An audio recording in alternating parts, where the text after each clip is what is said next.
Buenos días, buenas tardes, buenas noches. El día de hoy llegamos ya al último día de esta gran miniserie, de este gran santo. Hablamos de ese gran coloso, Santo Tomás de Aquino.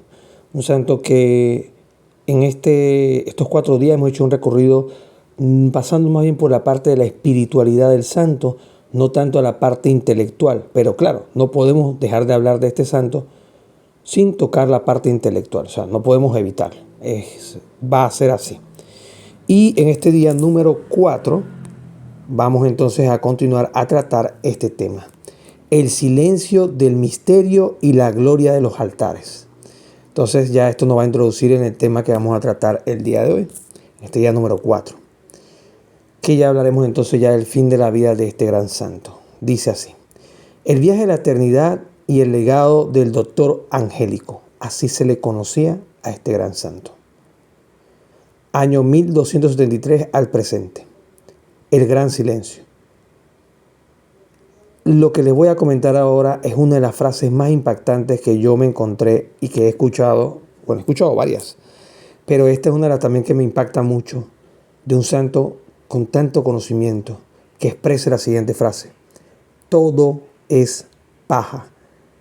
Y al decir esto es que todo es nada. Su valor es simplemente como para quemar o alimentar los animales de la granja, por decirlo así. O cuidado que ni siquiera eso. No tiene ningún valor como tal. Todo es paja. El 6 de diciembre de 1273, mientras celebraba la misa, Tomás tuvo una revelación mística tan intensa que nunca volvió a ser el mismo. Dejó la pluma, dejó la suma. Su obra maestra quedó inconclusa. Cuando su secretario, dice acá, Reginaldo le suplicó que terminara el tratado sobre la penitencia, Tomás respondió lo siguiente: Reinaldo, no puedo. Todo lo que he escrito hasta este momento es paja, comparado con lo que he visto. El hombre más inteligente de su siglo reconoció que, ante la majestad de Dios, nuestras mejores palabras son solo balbuceos. Y aquí hace un tiempo yo conversaba con una persona que me decía, pero ¿por qué? Si él era un genio y escribió cosas importantes y que él era una persona, que era un erudito, ¿por qué Dios lo cortó así? Pero él reconoce, y este silencio del cual hablamos en este video, tiene que ver más bien, en esta ocasión, no tanto con un silencio de, mira, yo quiero dejar esto así por maldad, sino porque reconoce que no le alcanzaba la vida, no le alcanzaría ni siquiera la vida para escribir lo que vio, y ya lo que había hecho era nada en comparación a eso que vio. Y el Señor le permitió ver eso. ¿Para qué? Para decirle: Tomás, tu humildad ante todo. Y es una gran enseñanza para todos nosotros el día de hoy. Todo lo que hagamos, todo lo que somos, es nada. Nuestra vida, nuestro trabajo, es efímero, es pasajero. Que sí nos ayuda a santificarnos, es cierto, pero no es el fin, es un medio. Tal vez, y no me atrevería a decir si estoy en lo correcto o no, porque estoy suponiendo algo en este momento.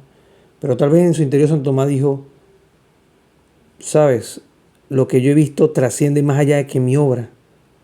La verdad es que prefiero mejor contemplar y admirar lo que he visto y ya dejar lo que he dejado, mi legado, hasta allí, que será mi aporte a la iglesia. A pesar de que no solo esta persona que era el secretario lo perseguía arriba abajo preguntándole, muchos otros también se preguntaron lo mismo. Muchos otros esperaban el fin de esta obra, o la continuación, por lo menos, que concluyera el tema de la penitencia, dentro de lo que es la suma teológica, ¿no? Pero no fue así. Y eso también es ser obediente, saber obedecer. Y ese gran silencio de Santo Tomás de Aquino hoy nos deja entredicho, como dice al final: nuestras mejores palabras son solo balbuceo. por más argumentos que yo le pueda poner aquí en la mesa, por más palabras bonitas que le pueda expresar, por más cosas que de repente le quiera tratar de transmitir aquí a través del canal de YouTube del Camino 24 PTY, van a hacer eso. Balbuceos con respecto a nuestro Señor. Balbuceos de un bebé que trata de hablar. Y esto me lo estoy aplicando a mí mismo en este momento. Me imagino que tal vez así se pudo haber sentido Santo Tomás y dijo, wow, el Señor es infinitamente mayor a cualquier cosa que yo esté haciendo, escribiendo o diciendo. Así que simplemente dejemos hasta aquí y que sea Él que brille. Como dice San Pablo, ya no soy yo el que vive, sino Cristo que vive en mí. O como decía San Juan Bautista. San Juan Bautista decía, yo tengo que menguar o tengo que morir para que Él tenga que crecer. Otras traducciones dicen, yo tengo que disminuir para que Él crezca. Pero bueno, eso depende mucho de la traducción. Lo que se quiere entender el concepto es que ya Santo Tomás debía salir de la palestra, su aporte estaba hasta allí. Dios le permitió ese éxtasis donde él vio algo que ni siquiera describió como tal. Pero nos queda esa gran enseñanza de fondo. Nos queda eso, que todo lo que hagamos es nada. Pero esa nada, anclado y amarrado a Dios, nos santifica y nos lleva a la vida eterna. Pasemos al tránsito y la canonización de este gran santo. A pesar de su debilidad, partió hacia el Concilio de Lyon por obediencia al Papa. Murió en la abadía de Fossanova el 7 de marzo de 1274. Mientras moría, pidió que le leyeran el Cantar de los Cantares. Sus últimas palabras fueron: un acto de amor a la Eucaristía. Te recibo, precio de la redención de mi alma, por cuyo amor he estudiado y trabajado. Fue canonizado en el año 1323 y en el año 1567 San Pío V lo nombró doctor de la Iglesia. En el año 1879 el Papa León XIII en la encíclica Aetemi Patris, Eterno Padre, creo que es la traducción del latín, ordenó que la teología de Santo Tomás fuera la base de todos los seminarios católicos. Y hablamos de los seminarios católicos para la formación de los sacerdotes.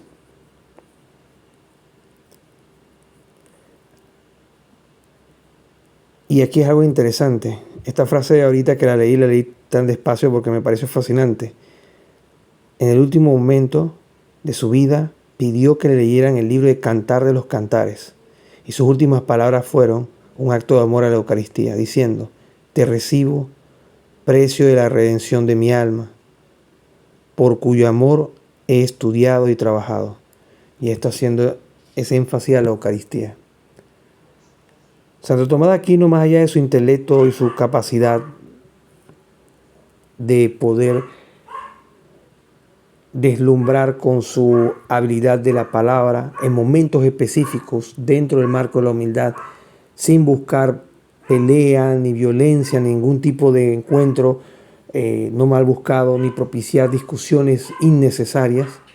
Este gran santo también nos da una cátedra de fe, de esperanza y de caridad, que puesto junto con sus talentos al servicio del Señor y no reservándose nada, vemos cómo él se deja ir en las manos del Señor, reconociendo que por cuyo amor he estudiado y trabajado, por el amor a Cristo, por el amor a su iglesia, por el amor al cuerpo místico, por el amor que tan grande que le tenía a Dios,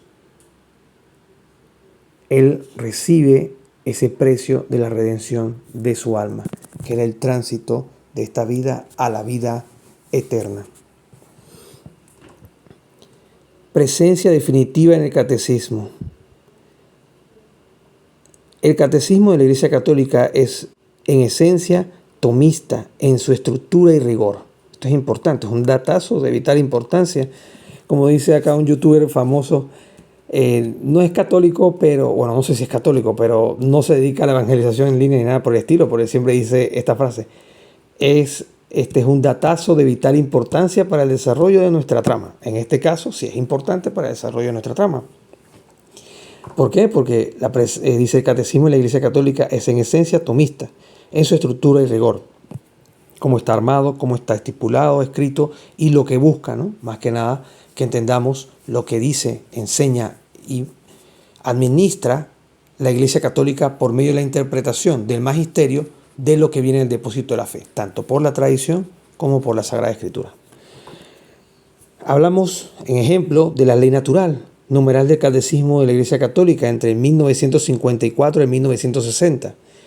Toda esta sección es pura doctrina tomista. El hombre tiene grabado en su alma la luz de la razón para distinguir el bien del mal. Y esa es la impronta que tenemos nosotros por lógica integrada, como si fuera un chip de los 10 mandamientos. Pero está en nosotros, a partir de la razón, buscar al Dios verdadero. La felicidad, por ejemplo, se habla en el Catecismo de la Iglesia Católica entre los numerales 1716 y 1724. Al hablar de las bienaventuranzas, esto es un desarrollo dentro del Catecismo. El Catecismo sigue a Tomás al explicar que el deseo de felicidad es de origen divino y solo Dios lo llena. Refranes y máximas para la posteridad de este gran santo. Pero antes de eso me quiero quedar con este punto de la felicidad. El Catecismo sigue a Tomás a explicar que el deseo de la felicidad es de origen divino y solo Dios lo llena. Y esto es importante porque a veces uno se queda pensando en las bienaventuranzas como algo triste porque hablan de unos temas, felices los pobres, felices los perseguidos, felices, etcétera, etcétera, etcétera. Eso es lo que hablamos de bienaventuranza o los felices. Pero me detengo aquí y tomando esta óptica tomista para leer esto a esta luz, ahora se entiende que es explicar el deseo de la felicidad, el deseo de ser bienaventurado, de ser feliz por esto, de estar feliz a pesar de que el mundo piense que nos está derrotando o que estamos perdiendo o que vamos a morir, como lo hacían los cristianos en el primer siglo, como lo hacían los mártires a lo largo de los primeros siglos, como lo hacían los cristeros en México a principios del siglo XX. En fin, hay tantos testimonios a lo largo de la historia, de eso por sonar algunos así, random, que me vienen a la mente ahorita, de eso, de la felicidad por dar la vida por Cristo Rey. ¡Viva Cristo Rey!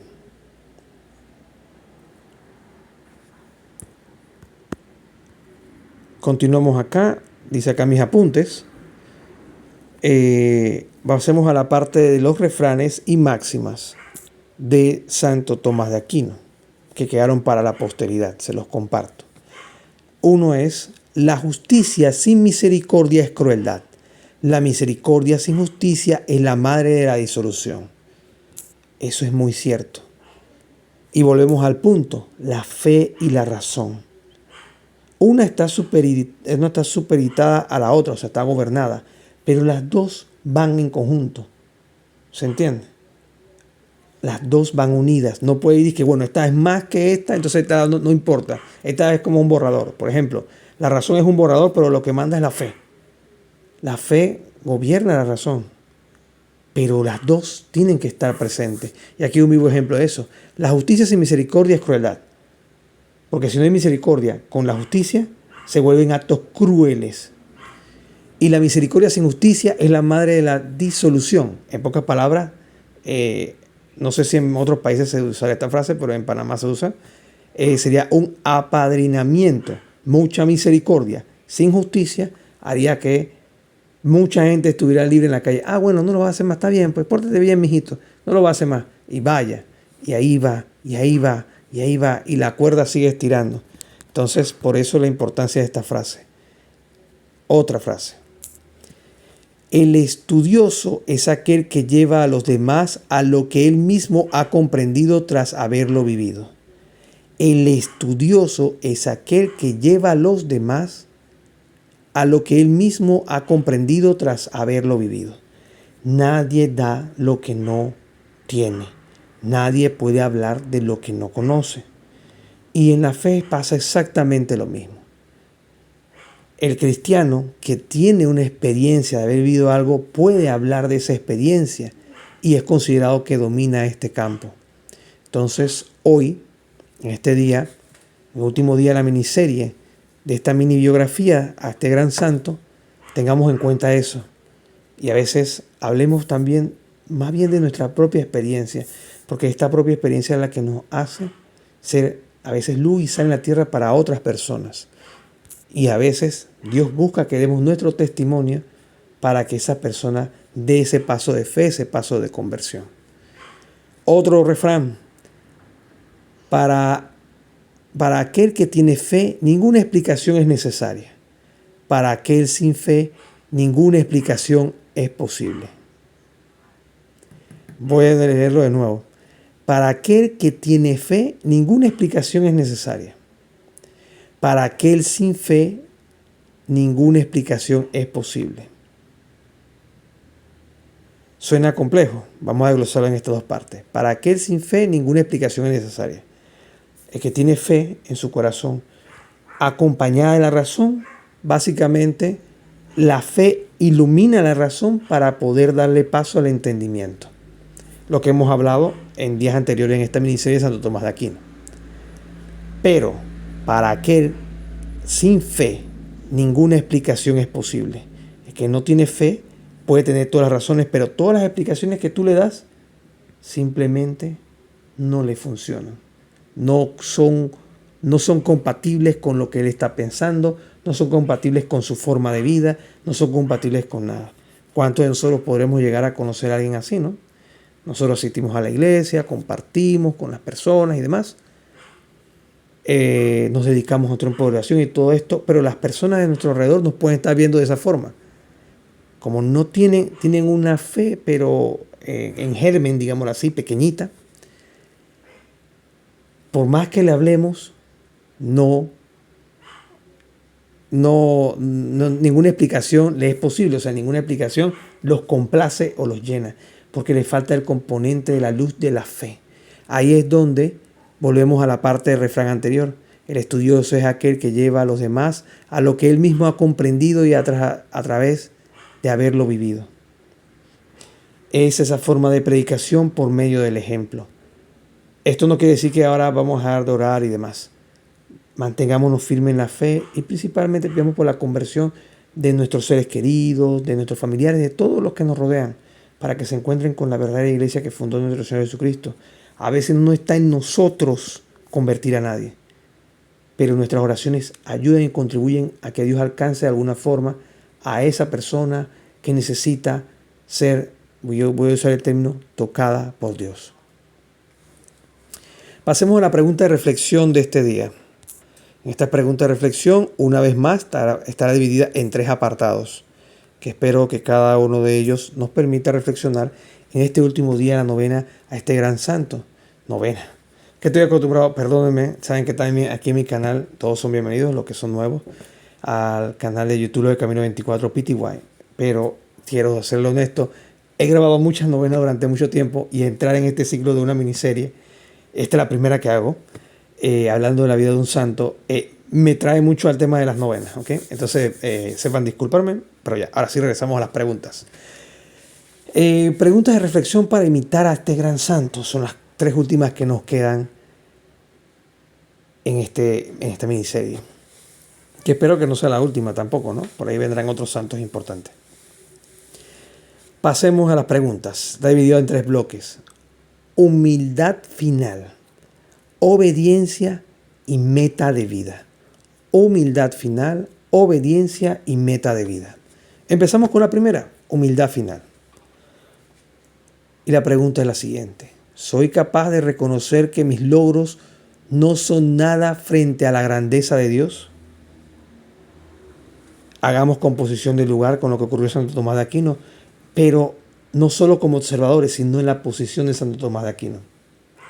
Sabemos reconocer nuestra poquedad ante la majestad del Señor y más cuando obra un milagro en nuestra vida. que sin Él no podemos, sin Él no somos, porque en Él nos movemos, existimos y somos. Porque Él es el camino, la verdad y la vida. Creo que con esto he dicho lo que más o menos podría orientarles para hacer una reflexión y un examen de conciencia con respecto a esta pregunta. ¿Soy capaz de reconocer que mis logros no son nada frente a la grandeza de Dios? Y eso nos da un golpe de humildad que tanto necesitamos. Y la humildad es lo que opaca, reprime de forma contundente a la soberbia. Pasemos entonces al siguiente apartado, la obediencia. En este caso, en la obediencia, tenemos voy a usar la palabra, es una pregunta, pero con una pequeña introducción. Dice, Tomás murió en camino a una misión del Papa a pesar de estar enfermo. Y esto es importante establecerlo. Cuando Santo Tomás de Aquino es solicitado por el Papa, él muere en una abadía cercana ya a llegar a la misión donde había sido encomendado. Y a pesar de estar enfermo, él acata obediente al Papa y se dirige a tal misión. Nuestro Señor Jesucristo siempre nos envía misiones. A veces no somos capaces de darnos cuenta. A veces nos usa como instrumento o un medio para llegar a alguien, ya sea por nuestra oración, por nuestro testimonio o por una palabra que le demos a alguien en un momento dado. Pero aquí surge la pregunta. ¿Cómo respondo yo? Esto es para cada uno de nosotros, ¿no? Pero lo hago para que se entienda sobre nosotros mismos. ¿Cómo respondo yo cuando la iglesia o mis superiores me piden algo que me cuesta esfuerzo? Repito, ¿cómo respondo yo cuando la iglesia o mis superiores me piden algo que me cuesta esfuerzo? Esta frase con pregunta en la parte de la obediencia la podemos transponer o interpolar no solo a la iglesia, sino a nuestros padres, a nuestros familiares, a alguien que necesite de nuestra ayuda. ¿Cómo respondemos a ese Cristo doliente, a ese Cristo sufriente? No solo de cosas que hagan falta materialmente, sino espiritualmente, en ese acompañamiento en la oración. ¿Cómo yo hago esto? Entonces la pregunta ahorita nos queda abierta para hacer esa resolución. ¿Cómo respondemos? ¿Cómo respondemos cada uno de nosotros cuando Cristo, bajo el medio que sea la iglesia, sea el trabajo, sea la familia, sea el necesitado en la calle, me pide algo que me cuesta esfuerzo? ¿Cómo yo respondo a esa solicitud? ¿Cómo lo podemos aplicar a una persona que necesite, por ejemplo, alguien que esté pidiendo limosna en la calle? Si yo me detengo, le ofrezco una limosna y le digo, Dios te bendiga. ¿Cómo yo me esfuerzo? ¿Cuál es la intención que yo hago en darle esa limosna? O pongamos el otro caso, una persona necesita una compañía y esa persona tiene un sufrimiento por cualquier razón interna. Nosotros reconocemos. ¿Cómo yo respondo? Respondo diciéndole, bueno, chao, me voy, adiós, quédate tú llorando tus penas ahí solo. O me quedo acompañándolo aunque sea en silencio. A veces el silencio y simplemente el estar es más reconfortante que hablar. Así que esos son varios ejemplos que he puesto en escenarios para que lo puedan aplicar y hacer un examen de conciencia con esto y que todos crezcamos en la fe imitando a este gran santo, a Santo Tomás de Aquino. Por último, el apartado meta de vida. Meta de vida, en este caso, es una pregunta. Es solamente una pregunta, no tenemos introducción y sería la última. Y espero que con esta pregunta de meta de vida salgamos cada uno de nosotros, después de ver esta miniserie, con un propósito de buscar de Dios, de buscar de las cosas del cielo, poner nuestra mirada en Él, avanzar en los caminos de fe. No tener miedo, como decía el Papa Juan Pablo II, y hay muchos videos en YouTube que ustedes pueden buscar de él diciendo esta frase. No tengan miedo de mirarlo a Él. Se refería a Cristo crucificado, a ese Cristo doliente que obedeciendo al Padre se entrega por amor a cada uno de nosotros para el perdón de nuestros pecados y darnos la oportunidad de tener acceso a la vida eterna. La pregunta de la meta de vida es la siguiente. ¿Estoy usando mi vida para estudiar y trabajar por amor a Cristo o solo por intereses temporales? Frase fuerte. Vuelvo, repito, esta última pregunta nos invita a ver qué estamos haciendo, cómo estamos haciendo las cosas. No tanto en el proceso, sino cuál es la intención, lo que hablábamos en el video anterior. ¿Cuál es la intención que yo tengo en lo que hago? Si es un bien temporal o interés temporal, o lo estoy haciendo realmente porque amo a Cristo y amo al prójimo. En esto se resume el mandamiento de la ley de Dios y los profetas. Amarás a Dios sobre todas las cosas y a tu prójimo como a ti mismo. ¿En qué justo nivel lo vas a amar? Hasta el extremo, como Cristo nos enseñó. Yo le doy un mandamiento nuevo. Ámense los unos a los otros como yo los he amado. Y la expresión de amor más grande es aquel que da la vida por el prójimo, tal cual lo hizo Cristo por ti, por mí y por todo el mundo entero. Entonces esta pregunta tiene un peso muy grande para todos nosotros. Me pongo yo en este primer lugar diciendo, ¿estoy usando mi vida para estudiar y trabajar por amor a Cristo o solo por interés temporal?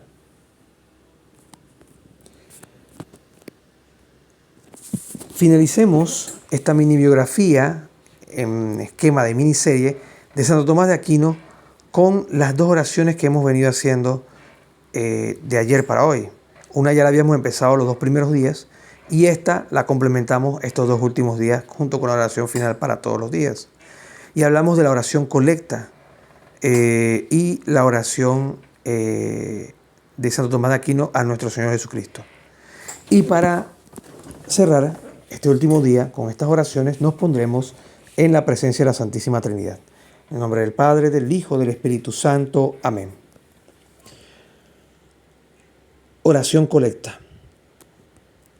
Hago un paréntesis aquí, les comento. Recuerden que esta es la oración colecta que corresponde a el tercer libro litúrgico con respecto a la festividad de los santos, que la festividad de Santo Tomás de Aquino es una festividad, es una celebración, una memoria obligatoria. Ahora dicho esto es una de las tantas fórmulas que hay de oración colecta. No es la única, pero me agradó esta que encontré en internet y quería compartirlas con ustedes. Oración colecta. Oh Dios, que hiciste a Santo Tomás de Aquino digno de admirar por su ardoroso anhelo de santidad y por el estudio de las ciencias sagradas, concédenos comprender lo que él enseñó e imitar plenamente lo que realizó. Por nuestro Señor Jesucristo, tu Hijo, que vive y reina contigo en la unidad del Espíritu Santo, por los siglos de los siglos. Amén. Ahora pasemos a la oración de Santo Tomás de Aquino a nuestro Señor Jesucristo. Dame, Señor y Dios mío, que no decaiga ni en la prosperidad ni en la adversidad, que no me ensoberbezca en cosa alguna, ni me deprime en otra. De nada goce o me duela, sino en lo que me lleva a ti o me separe de ti. A nadie deseo agradar, a nadie temo disgustar, sino a ti. Sea para mí despreciable todo lo pasajero, sea para mí querido todo lo tuyo. Que me hastie el gozo de lo que sea sin ti, que no desee nada que esté fuera de ti, que me deleite el trabajo hecho por ti, que me sea penoso todo descanso que sea sin ti. Concédeme, Señor, dirigir constantemente el corazón hacia ti y que en mis fallos sepa dolerme con el propósito de la enmienda. Hazme, Señor y Dios mío, obediente sin contradecir, pobre sin ser miserable, casto sin depravación, paciente sin murmuración, humilde sin ficción, alegre sin disolución, triste sin abatimiento, maduro sin pesadez, ágil sin ligereza, temeroso sin desesperación, que sea sincero sin hipocresía, que haga el bien sin ser presuntuoso, que corrija al prójimo sin arrogancia, que lo edifique con la palabra y el ejemplo. Concédeme, Señor, un corazón vigilante que ninguna curiosidad lo aparte de ti, noble que ninguna influencia indigna lo envilezca, recto que ninguna intención siniestra lo desvíe, firme que ninguna tribulación lo debilite, libre que ningún afecto violento lo reclame. Concédeme, Señor, Dios mío, inteligencia que te conozca, diligencia que te busque, sabiduría que te encuentre, conducta que te agrade, perseverancia que te espere confiado y confianza de que un día al final te abrazaré. Concédeme soportar ya aquí tus castigos como penitencia, sírveme de tus beneficios por tu gracia y gozar de tu gozo en la patria para tu gloria, tú que vives y reinas y eres Dios por los siglos de los siglos. Amén. Santo Tomás de Aquino, ruega por nosotros. En el nombre del Padre, del Hijo, del Espíritu Santo. Amén. Saludos.